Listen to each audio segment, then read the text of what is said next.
তোকে আমি 2 মিনিটের জন্য একা ছেড়ে গেছিলাম বেবু, 2 মিনিটস। কি করেছিস তুই বুকশেলফটা? জিয়া, কি হয়েছে এগুলো আমাকে বলো। হ্যাঁ,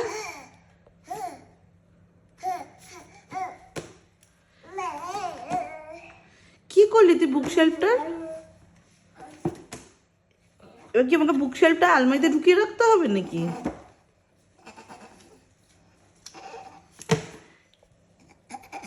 কি হয়েছে এগুলো? কি করলি তুমি? এগুলোকে এরকম করলি কেন? তুই আগে আমাকে বল, তুই এগুলোকে এরকম নোংরা করলি কেন? তোকে আমি 2 মিনিটের জন্য একা ছেড়ে গেছিলাম, তারপর তুই এরকম করে দিলি। আমার দিকে তাকা জিয়া, তুই পড়বি এগুলো? পড়তে পারবি? ছিঁড়ে যাবে ভগবান। ছাড় ছাড় ছাড় ছাড় ছাড় ছাড়।